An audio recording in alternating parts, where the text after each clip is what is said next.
Good morning students. उत्थान science academy में आप सभी का हार्दिक स्वागत है। जैसा कि आपको पता है कि अपना जो टॉपिक चल रहा था वो था बहुपद। क्या था? बहुपद।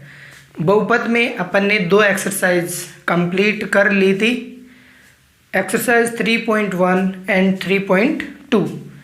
जो एक्सरसाइज 3.1 है उसके अपन ने 3 टाइप के प्रश्न कंप्लीट किए थे, और जो एक्सरसाइज 3.2 है उसके भी अपन ने 3 टाइप के प्रश्न कंप्लीट कर लिए थे। मुझे उम्मीद है कि आपको दोनों एक्सरसाइज बढ़िया से अच्छी तरह से समझ में आई होंगी और आपने उनके क्वेश्चन हल किए होंगे। बाकी आगे जो नेक्स्ट एक्सरसाइज स्टार्ट करने जा रहे हैं अपन, एक्सरसाइज 3.3, उसके बारे में मैं कुछ पहले बताना चाहता हूँ कि जो एक्सरसाइज 3.3 है उसमें अपने को 2 टाइप के प्रश्न दे रखे हैं। क्या दे रखे हैं? 2 टाइप के प्रश्न दे रखे हैं। जो दोनों टाइप के जो प्रश्न है वो किस प्रकार से अपने को एग्ज़ाम में पूछे जाते हैं और अपने को उसका किस प्रकार से जवाब देना होता है। तो जो फर्स्ट टाइप का जो क्वेश्चन है उसमें कुछ बहुपद दिए होंगे, उन बहुपदों को अपने को हल करके ये बताना है कि ये जो बहुपद है वो द्विघात बहुपद है या नहीं है। अब देखिए, द्विघात बहुपद कब होगा? जब किसी बहुपद के अंदर जो चर होता है उसकी अधिकतम घात कितनी हो? केवल 2 हो, और उस बहुपद में पद अधिकतम 3 होते हैं, 2 भी हो सकते हैं, लेकिन चर की जो अधिकतम घात है वो कितनी होनी चाहिए? 2 होनी चाहिए। नेक्स्ट जो टाइप का प्रश्न है वो अपने से पूछता है कि गुणनखंड विधि के द्वारा दिए गए बहुपदों के क्या निकालने? आपको शून्य के या मूल ज्ञात करने हैं। कौन सी विधि है? गुणनखंड विधि। अब देखिए, गुणनखंड विधि क्या होती है वो अपने पहले पढ़ी भी है, उस प्रकार के प्रश्न हल भी किए हैं। तो गुणनखंड विधि में जो द्विघात बहुपद होता है उसके अधिकतम घात 2 होगी, तो अपने को जो x का गुणांक है उनके क्या करने? फैक्टर करने, टुकड़े करने हैं। इसके बाद अपने को उसको हल करना है। तो सबसे पहले अपन बात करते हैं कि द्विघात बहुपद क्या है? द्विघात बहुपद।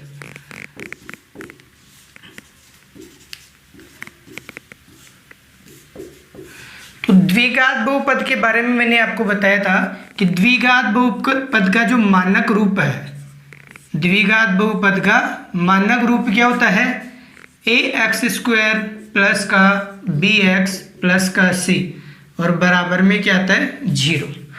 द्विघात बहुपद का मानक रूप या व्यापक रूप जो होता है वो क्या होता है? ax² प्लस का bx प्लस का c बराबर 0, जहाँ a, b, c ये क्या है? वास्तविक संख्याएं हैं। ये क्या है? वास्तविक संख्याएं। अब इस द्विघात बहुपद के अंदर जो a होता है वो x² का गुणांक होता है, b क्या होता है? x का गुणांक होता है, b क्या होता है? x का गुणांक, और c क्या होता है? अचर पद। c क्या होता है? अचर पद। अब देखिए यहाँ पर a हो गया x² का गुणांक, b हो गया x का गुणांक, और c क्या हो गया? अचर पद। यहाँ पर जो चर पद है x, चर पद क्या है? x। अब चर क्या होता है? तो चर जो अपनी अल्फाबेट होती है, ABCD होती है, इसके A से ABCD डैश डैश डैश, जो ABCD वाले पद होते हैं उनको क्या कहा जाता है? चर पद कहा जाता है। क्या कहते हैं? चर। जो ABCD की स्मॉल लेटर है, स्मॉल का मतलब छोटे अक्षर, केवल छोटे अक्षरों का यूज किया जाता है, उनको क्या कहते हैं? चर। एक आता है अचर। क्या आता है? अचर। तो अचर पद किसे कहते हैं? जो अपनी काउंटिंग आती है 1 2 3 4 5 6 1 2 3 4 5 डैश डैश डैश, ये क्या होते हैं? अचर पद होते हैं। अब यहाँ पर जो चर पद है उसकी अधिकतम घात कितनी है? 2 है। कितनी है? 2। तो जो द्विघात बहुपद दे रखा है उसके 2 मूल होंगे। कितने मूल होंगे? 2। अच्छा, 2 ही क्यों होंगे? क्योंकि जो भी बहुपद दे रखा होता है उसमें जो चर पद की अधिकतम घात होती है उस बहुपद के उतने ही क्या होते हैं? मूल होते हैं या फिर शून्यक होते हैं। मूल को अपन क्या बोल सकते हैं? शून्यक भी बोल सकते हैं। क्या बोल सकते हैं? शून्यक। अब बात करते हैं मूल और शून्यक की। तो द्विघात बहुपद दे रखा है, द्विघात बहुपद ax² प्लस का bx और प्लस का c, ये द्विघात बहुपद दे रखा है। तो सबसे पहले आपको क्या करना है? मूल निकालने के लिए आपको मूल या शून्यक निकालने के लिए जो द्विघात बहुपद दिया होता है उसको किसके बराबर मानना होता है? fx के। तो माना fx बराबर क्या है? ax² प्लस का bx प्लस का c और बराबर 0। fx बराबर ax² प्लस का bx प्लस का c बराबर 0। अब यदि fx बराबर क्या हो? 0 हो। fx बराबर क्या हो? 0 हो। और अपन मान ले अभी अपने पास इस द्विघात बहुपद के कोई भी शून्यक नहीं है या मूल नहीं है, लेकिन अपने को इतना पता है कि जो द्विघात बहुपद दे रखा है, जो द्विघात बहुपद दे रखा है उसमें चर पद की अधिकतम घात कितनी है? 2 है। तो दिए गए बहुपद के मूल या शून्यक भी कितने होंगे? 2 होंगे। तो अपने को नहीं पता है अभी कि मूल कितने हैं, तो अपन ने मान लिया कि माना बहुपद के मूल अल्फा व बीटा है। क्या है? अल्फा व बीटा। यदि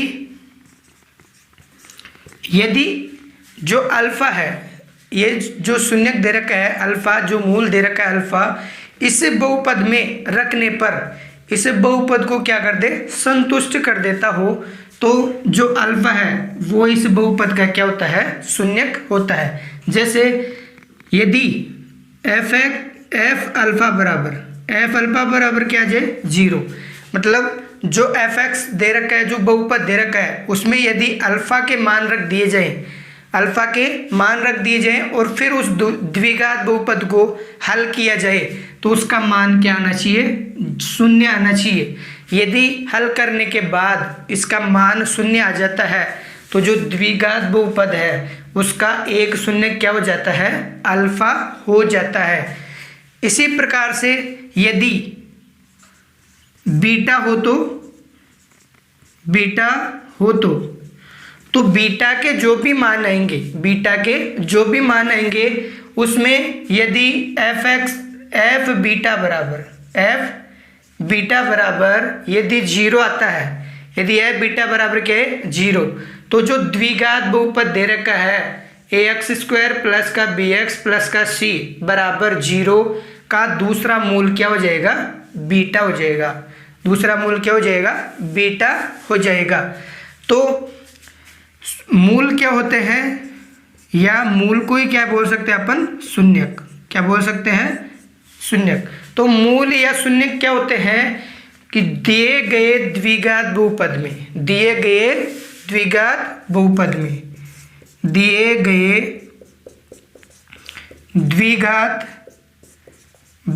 में किसी चर के ऐसे मान जो दिए गए बहुपद को क्या करते हो? संतुष्ट करते हो। उन मानों को मूल या क्या कहते हैं? शून्यक कहते हैं। मूल या क्या कहते हैं, शून्यक। देखिए बहुपद की मूल या शून्यक क्या होते हैं, जो द्विघात बहुपद दे रखा है उसमें किसी भी चर के ऐसे मान जो दिए गए द्विघात बहुपद को क्या करते हो, संतुष्ट करते हो, उन मानों को ही क्या कहते हैं, मूल या शून्यक कहते हैं। अब अपनी एक्सरसाइज स्टार्ट करते हैं, और एक्सरसाइज स्टार्ट करने से पहले इसका जो फर्स्ट टाइप का जो क्वेश्चन है उसके बारे में अपन चर्चा करते हैं। तो जो फर्स्ट टाइप का जो प्रश्न है उसमें क्या है, उसके कुछ बहुपद हैं वो दिए होंगे, उन बहुपदों को अपने को हल करके ये बताना है कि ये द्विघात बहुपद है या नहीं है। ये द्विघात बहुपद कब होंगे, यदि दिए गए बहुपदों को हल करने पर जो चर पद होता है उसकी अधिकतम घात कितनी आ जाए, 2 आ जाए, तो दिए गए बहुपद क्या होगा, द्विघात बहुपद होगा। तो एग्जाम्पल देखिए, अपन कुछ एग्जाम्पल लेते हैं, और एग्जाम्पल में अपने को क्वेश्चन दे रखा है कि निम्न की जांच कीजिए कि दिए गए समीकरण द्विघात समीकरण है या नहीं है। अपने को ये जांच करके बताना है कि ये द्विघात समीकरण है या नहीं है। मैंने आपको बताया था कि द्विघात समीकरण कब होगा, जब किसी बहुपद में किसी चर पद की अधिकतम घात कितनी आनी चाहिए, 2 आनी चाहिए।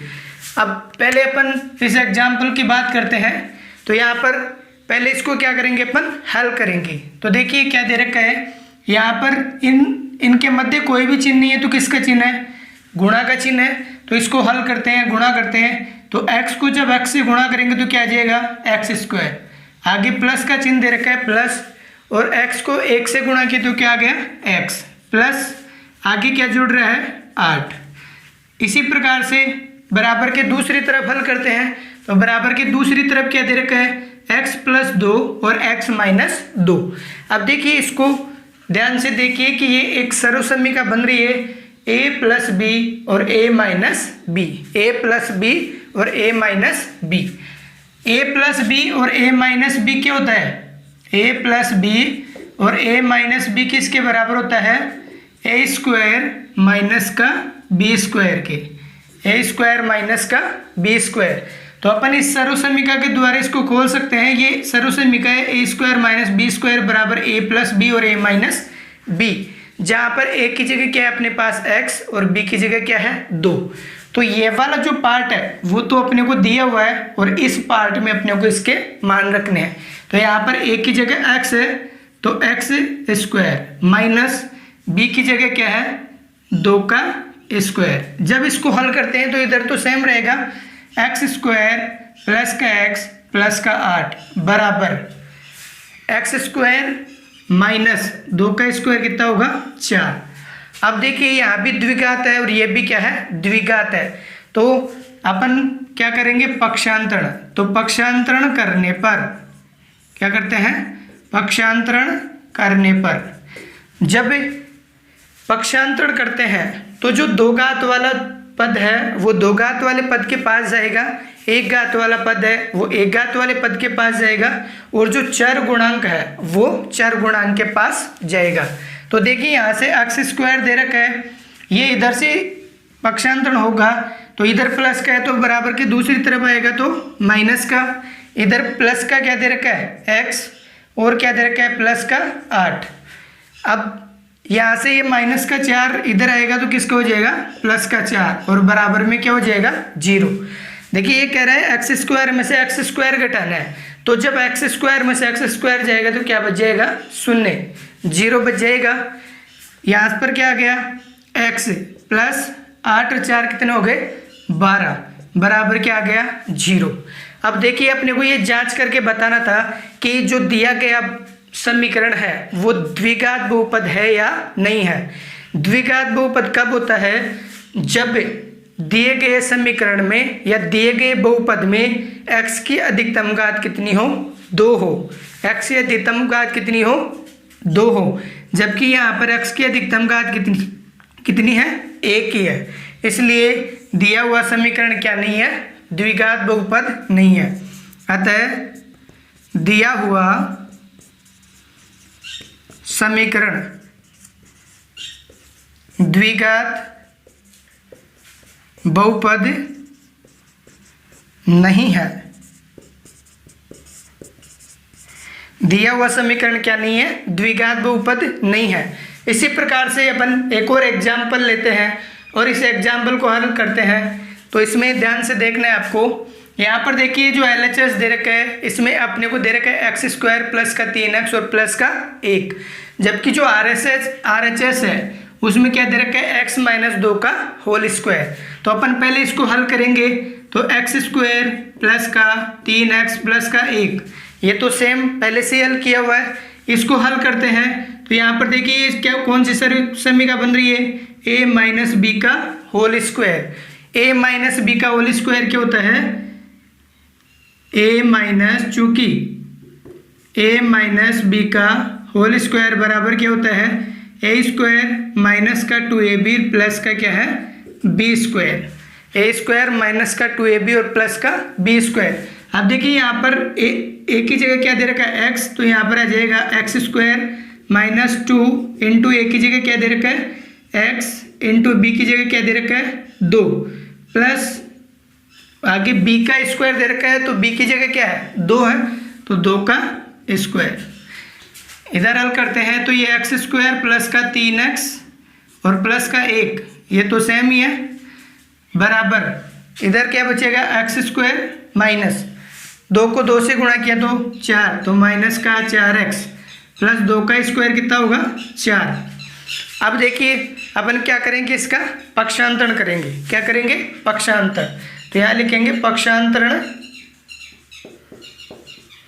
करने पर, पक्षांतरण करने पर पक्षांतरण करते हैं तो जो दो घात वाला पद है वो दो घात वाले पद के पास आएगा, एक घात वाला पद एक घात वाले पद के पास आएगा। तो इधर ही x² है, ये प्लस का x² इधर है तो माइनस का x², इधर क्या दे रखा है, प्लस का 3x, ये इधर आया तो किसका हो गया, प्लस का 4x, इधर क्या दे रखा है, प्लस का 1। ये प्लस का 4 बराबर किस तरफ आएगा तो किसका हो जाएगा, माइनस का 4, और बराबर में क्या आएगा, 0। देखिए x² में से x² गया तो 0, मतलब x² से x² कट गया। आगे देखिए यहाँ पर ये दोनों पद समान है, ये x का है ये भी x का है, और दोनों के आगे चिन्ह कैसे हैं, समान है। और जब चिन्ह समान होते हैं तो संख्याओं को क्या किया जाएगा, जोड़ा जाएगा। तो 4 और 3 कितना हो जाएगा, 7x। यहाँ पर देखिए संख्याओं के आगे चिन्ह कैसे हैं, असमान चिन्ह है, और असमान चिन्ह संख्याओं को क्या करते हैं, घटाते हैं बड़ी संख्या में से छोटी संख्या। तो बड़ी संख्या 4 है और छोटी संख्या 1 है, तो 4 में से 1 गया तो क्या गया, क्या बच गया, 3। अब चिन्ह किसका आएगा, हमेशा बड़ी संख्या का, और बड़ी संख्या के आगे चिन्ह किसका है, माइनस का, और बराबर में क्या आएगा, 0। अब देखिए जब अपन इस समीकरण को देखते हैं तो यहाँ पर भी x की अधिकतम घात कितनी है, 1 ही है, जबकि अपने को बताना था कि ये द्विघात बहुपद है या नहीं है। यहाँ पर x की अधिकतम घात कितनी है, 1 ही है, इसलिए यह भी द्विघात बहुपद नहीं होगा। अतः द्विघात बहुपद नहीं है, द्विघात बहुपद नहीं है। अब अपन नेक्स्ट जो इसका 3.3 का सेकंड क्वेश्चन है, सेकंड क्वेश्चन कैसे आएगा, प्रश्न दे रखा है कि आपको गुणनखंड विधि द्वारा समीकरणों को क्या करना है, हल करना है, और समीकरणों के क्या ज्ञात करने हैं, मूल ज्ञात करने हैं। तो गुणनखंड विधि क्या होती है और अपने को इसको कैसे हल करना होता है, आपको पहले ध्यान से देखना है। यदि प्रश्न के अंदर द्विघात समीकरण पहले से बना हुआ है, द्विघात समीकरण पहले से बना हुआ है, तो अपने को उसको सीधा हल करना है। और यदि प्रश्न के अंदर द्विघात समीकरण नहीं बना हुआ है तो अपने को पहले उसका द्विघात समीकरण क्या होगा, बनाना होगा। तो सबसे पहले फर्स्ट एग्जाम्पल की बात करते हैं। अपने को दे रखा है √3x² प्लस का 10x और प्लस का 7 √3 बराबर 0। देखिए मैंने आपको इस समीकरण को अपने को हल करना है और इसके क्या निकालने हैं, मूल निकालने हैं। देखिए मैंने आपको बताया था कि जो द्विघात बहुपद होता है, जो द्विघात बहुपद होता है उसका मानक रूप क्या होता है, मानक रूप होता है ax² प्लस का bx प्लस का c बराबर 0। अब देखिए यहाँ पर जो a होता है वो x² का गुणांक होता है, b होता है x का गुणांक और c क्या होता है, अचर पद। इसी प्रकार जब अपन इस गुणनखंड विधि में इस द्विघात बहुपद से इसकी तुलना करते हैं तो यहाँ पर जो अचर पद है वो तो 7 √3 है और x का गुणांक क्या दे रखा है, 10 दे रखा है और x² का गुणांक कितना दे रखा है, √3 दे रखा है। तो देखिए आपको क्या करना है, सबसे पहले गुणनखंड विधि से किसी समीकरण के जब मूल निकालने हो, सबसे पहले आपको क्या करना है, गुणनखंड विधि से समीकरण के जब मूल निकालने हो तो जो अचर पद दे रखा है, जो अचर पद दे रखा है उसको x² के गुणांक से क्या करना है, गुणा करना है। जो अचर पद दे रखा है उसको x² के गुणांक से क्या करना है, गुणा। अब अचर पद दे रखा है अपने को 7 √3, क्या दे रखा है, 7 √3 और x² का गुणांक कितना दे रखा है, √3। इन दोनों को मल्टीप्लाई करते हैं तो आपको पता है कि जो रूट वाली संख्या होती है, जो रूट वाली संख्या होती है, अंडर रूट वाली संख्या होती है, उनको जब आपस में गुणा किया जाता है तो जो रूट के अंदर संख्या है वही अपने को वापस प्राप्त होती है। तो यहाँ से देखिए जब √3 को √3 से गुणा करते हैं तो कितना आएगा, 3, और जब 3 को 7 से गुणा करेंगे तो कितना आएगा, 21। सबसे पहले आपको करना है अचर पद को x² के गुणांक से क्या करना है, गुणा करना है। गुणा करने के बाद जो संख्या आती है अपने पास उसके क्या करने, अपने को टुकड़े करने हैं। अब टुकड़े कैसे करने हैं वो ध्यान से समझना है आपको। जो गुणा करने के बाद जो संख्या आती है उसके टुकड़े ऐसे करने हैं कि उन टुकड़ों को, उन फैक्टर को जब आपस में गुणा किया जाए तो जो संख्या बनी अपनी वही बननी चाहिए, और यदि उन टुकड़ों को जोड़ा जाए या घटाया जाए तो किसका गुणांक बनना चाहिए, x का गुणांक बनना चाहिए। अब जो संख्या है उसके टुकड़े कैसे किए जाएंगे, अपने को कैसा पता चलेगा, कैसे पता चलेगा कि जो अपन संख्या लेंगे वो इसी के टुकड़े हैं, इसी के फैक्टर हैं। तो आपको जो भी संख्या दे रखी है, गुणा करने पर जो भी संख्या आती है उसको यह देखना है कि जो संख्या है वो कौन कौन से पहाड़े के अंदर आ रही है। तो पहले अपन बात करते हैं, अपने पास संख्या ये 21। तो जो 21 है वो 3 के पहाड़े में आ रही है कितनी बार, 7 बार। 3 के पहाड़े में कितनी आ रही है, 7 बार। अब देखिए 3 और 7 इस संख्या के अपन टुकड़े कर लिए। यदि अपन 3 और 7 को गुणा करते हैं, 3 और 7 को क्या करते हैं, गुणा, तो 3 को 7 से गुणा करते हैं तो 21 आता है। और मैंने आपको बताया था जब गुणा करें तो वो संख्या ही वापस आनी चाहिए, तो 21 आ रहा है। इसके बाद आपको दूसरा स्टेप चेक करना है कि जो टुकड़े आए हैं वो उनको जोड़ने पर और घटाने पर x का गुणांक बन रहा है या नहीं बन रहा है। तो देखिए यहाँ पर 7 और 3 को जब जोड़ते हैं तो 10 हो जाएगा, और यहाँ पर अपने को x का गुणांक भी कितना दे रखा है, 10 ही दे रखा है। तो आपको जो भी टुकड़े आते हैं उनके क्या लगाना है, जो x का गुणांक है वो, तो 7 और 3x हो गया। अब देखिए अपने को इन टुकड़ों को कितना बनाना है, 10। तो ये संख्याएं कब जुड़ती हैं, जब दोनों संख्याओं के आगे चिन्ह कैसे हों, समान चिन्ह आते हों। तो अपने पास समान चिन्ह, दो ही चिन्ह है, एक माइनस का और एक प्लस का। यदि दोनों के आगे अपन माइनस का चिन्ह लगाते हैं तो एक संख्या जुड़ जाएंगी, तो 7 और 3 10x, लेकिन चिन्ह किसका आ जाएगा, माइनस का। जबकि अपने को किसका बनाना है, प्लस का 10 बनाना है, तो फिर दोनों के आगे चिन्ह किसका आएगा, प्लस का। तो अपने पास दो टुकड़े आ गए, एक तो √3x² प्लस का 3x प्लस का 7 प्लस का 7 √3 और बराबर में क्या आ गया, 0। बराबर में क्या आ गया, 0। अब देखिए आपको ध्यान से देखना है, अपने पास यहाँ पर ये वाला जो पद है, जो एक्स स्क्वायर का गुणांक है, वो किस में दे रखा है, रूट के अंदर दे रखा है। तो अपन इसको भी क्या बना लेते हैं, रूट में बना लेते हैं। तो देखिए under root 3x square plus का ये जो 3 दे रखा है, ये जो 3 दे रखा है, इस 3 को अपन क्या लिख सकते हैं, under root 3 into under root 3। तो 3 को क्या लिख सकते हैं, under root 3 into under root 3।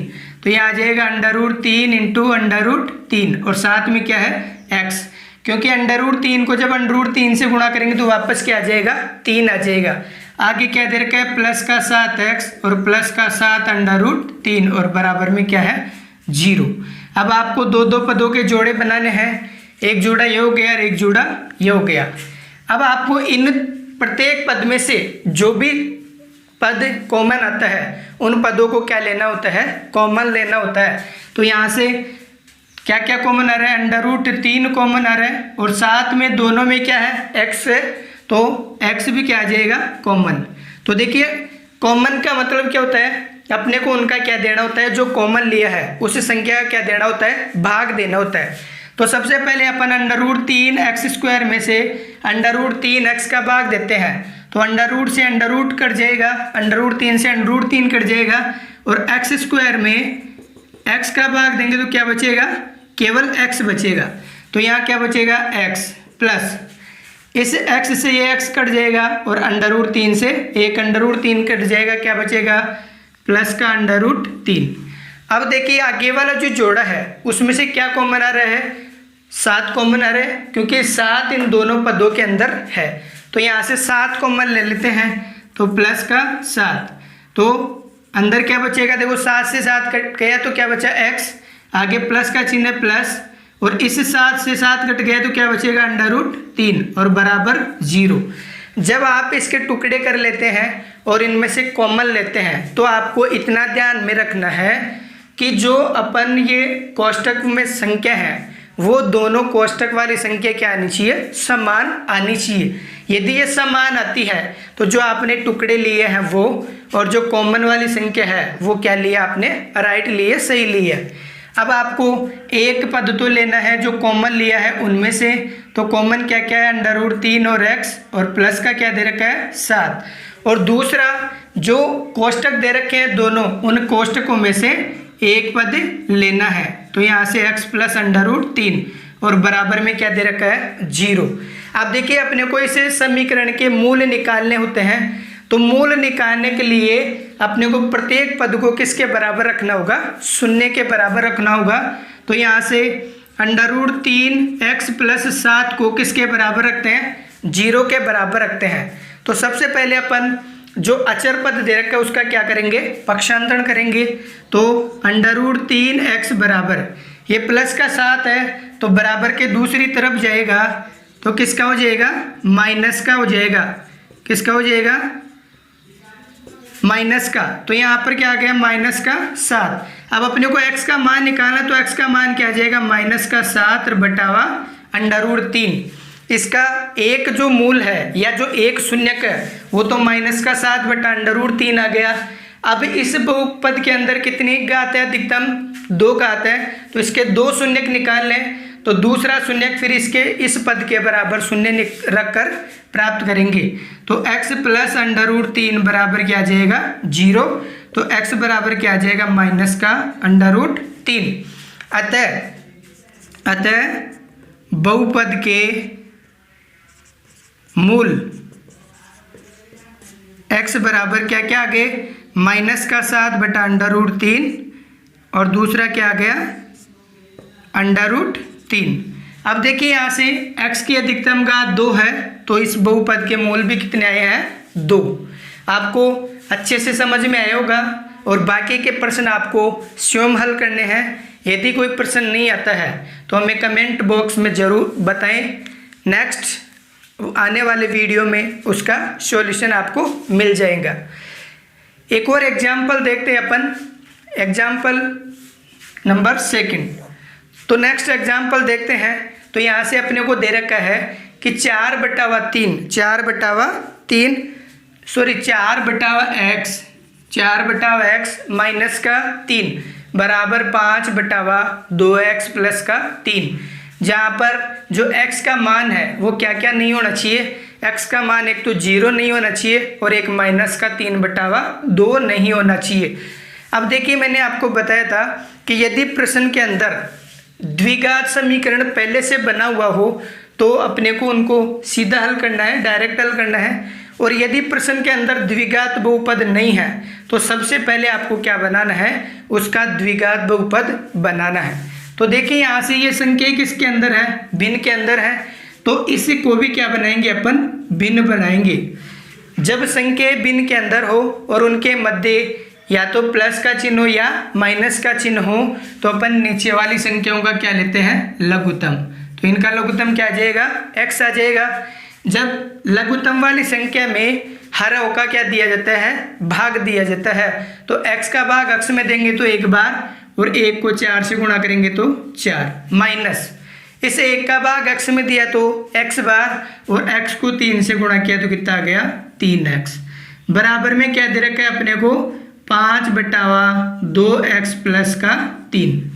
अब देखिए यहाँ पर ये संख्या किसके अंदर है, भिन्न के अंदर है। और जब संख्या भिन्न के अंदर हो और उनके मध्य बराबर का चिन्ह हो तो संख्याओं को क्या किया जाता है, वज्र गुणा किया जाता है। तो यहाँ पर लिखेंगे अपन वज्र गुणा करने पर, वज्र गुणा करने पर, वज्र गुणा करते हैं तो ये 2x + 3 इससे गुणा होगा 4 - 3x से और x किससे गुणा होगा, 5 से। तो 4 - 3x इंटू 2x प्लस का 3 बराबर 5 इंटू x। ठीक है। अब देखिए आपको इस पद को इससे क्या करना है, गुणा करना है। तो इस 4 को पहले इस दोनों पदों से गुणा करते हैं। तो 4 को 2 से गुणा किया तो 8 और साथ में क्या दे रखा है, x। आगे चिन्ह किसका है, प्लस का।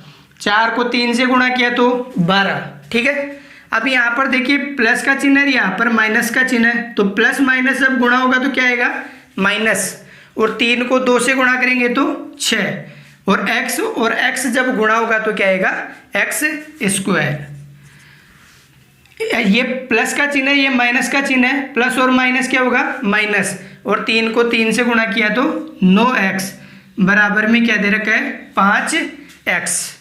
अब देखिए जो दो घात वाला पद है उसको द्विघात पद, दो घात वाला पद रहेगा और जो एक घात वाले पद हैं उनको क्या करेंगे अपन, पक्षांतरण करेंगे।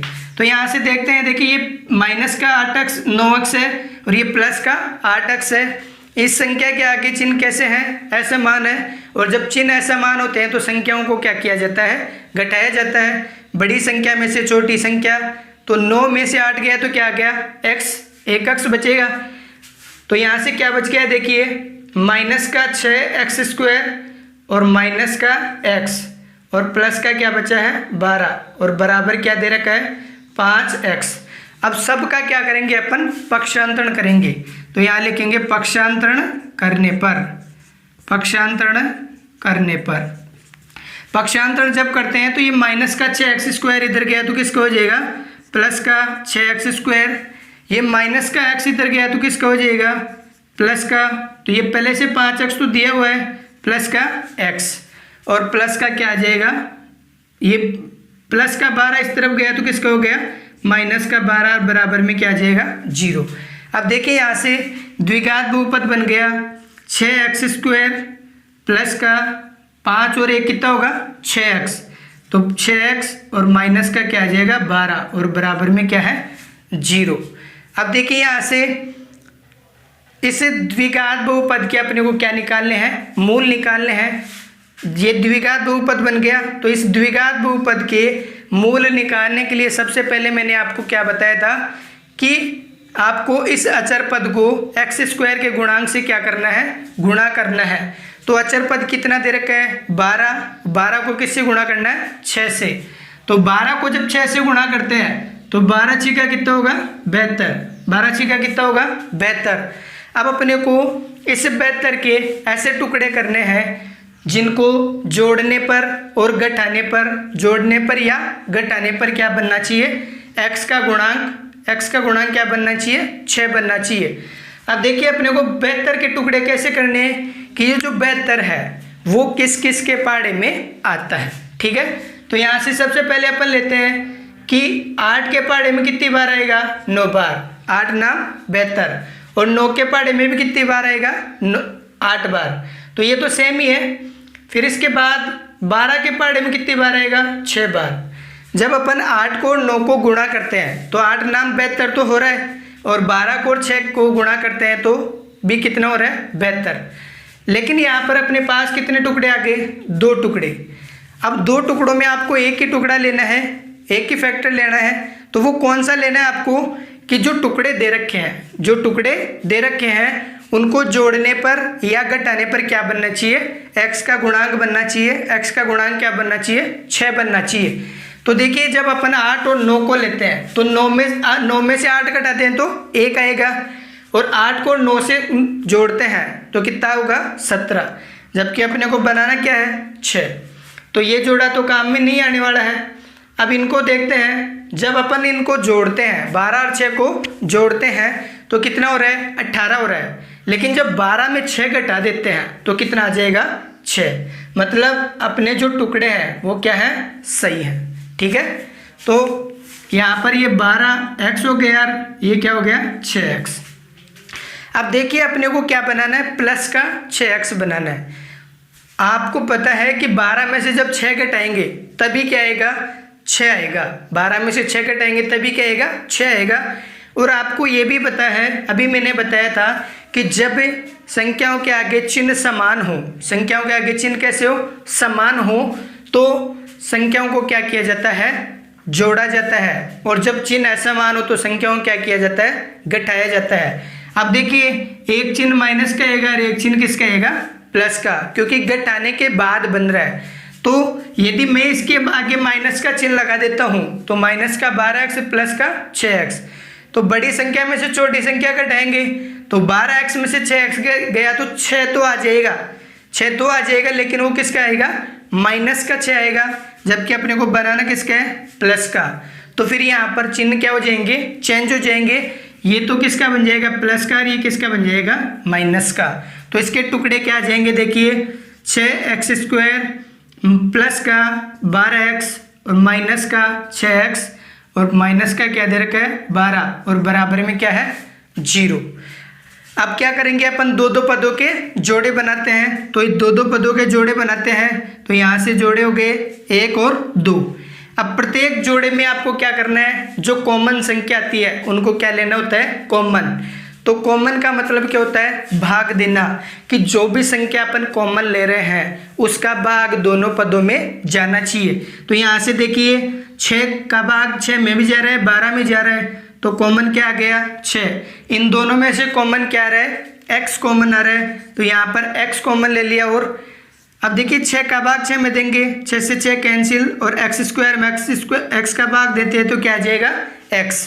आगे चिन्ह प्लस का दे रखा है, तो प्लस का x का भाग x में इसमें देंगे, 6x का भाग 12x में देंगे, तो x से x कट जाएगा, और 12 में 6 का भाग दिया तो क्या आ जाएगा, 2 आ जाएगा। अब नेक्स्ट पद में आपको क्या लेना है, जो कॉमन संख्या लेनी है वो ऐसी संख्या लेनी है कि इस कोष्टक में जो x + 2 बना है वही आगे वाले कोष्टक में बनना चाहिए। तो यहाँ से क्या कॉमन लेंगे अपन, माइनस का 6। जब माइनस का 6 कॉमन लेते हैं तो ये माइनस इस माइनस को क्या कर देगा, प्लस कर देगा, और 6 को 6 का भाग 6 में दिया तो 1 बार, और साथ में क्या बचेगा, x। ये माइनस इस माइनस को क्या कर देगा, प्लस कर देगा, और 12 में 6 का भाग देंगे तो कितना आएगा, 2, बराबर में क्या दे रखा है, 0। अब देखिए मैंने आपको बताया था कि जो भी आप टुकड़े करते हो, यदि इस कोष्टक वाली संख्या और इस कोष्टक वाली संख्या बराबर आ जाती है तो आपने जो टुकड़े किए हैं वो क्या है, राइट है। तो अपने पास 2 पद बन जाएंगे, एक तो इन कोष्टक से लेना है और एक क्या लेना है, इन कॉमन पदों से लेना है। तो एक तो क्या बन गया, 6x माइनस का 6, और एक क्या बन गया, x प्लस का 2, और बराबर 0। ठीक है, अब देखिए अपने को इस बहुपद के क्या निकालने थे, मूल निकालने थे। तो मूल निकालने के लिए प्रत्येक पद को किसके बराबर रखना होता है, 0 के बराबर रखना होता है। तो 6x माइनस का 6 बराबर क्या आ जाएगा, 0। ये माइनस का 6x इधर गया तो किसका हो जाएगा, प्लस का तो 6x बराबर क्या आ गया 6, 6 से 6 कैंसिल तो x का मान क्या आ जाएगा 1। दूसरा पद क्या बचा है अपने पास x प्लस 2 बराबर 0 तो x का मान क्या आ जाएगा -2। x का मान क्या आ जाएगा -2। अब देखिए अपने को जो द्विघात बहुपद था 6x² प्लस का 6x माइनस का 12 बराबर 0, इसके कितनी का आती चर की अधिकतम 2 का आती, तो इसके मूल भी कितने आए हैं 2। अतः बहुपद के मूल x बराबर क्या क्या है 1 और -2, 1 और -2। ठीक है, आज के लिए इतना ही। अपनी एक्सरसाइज 3.3 कंप्लीट हो गई है।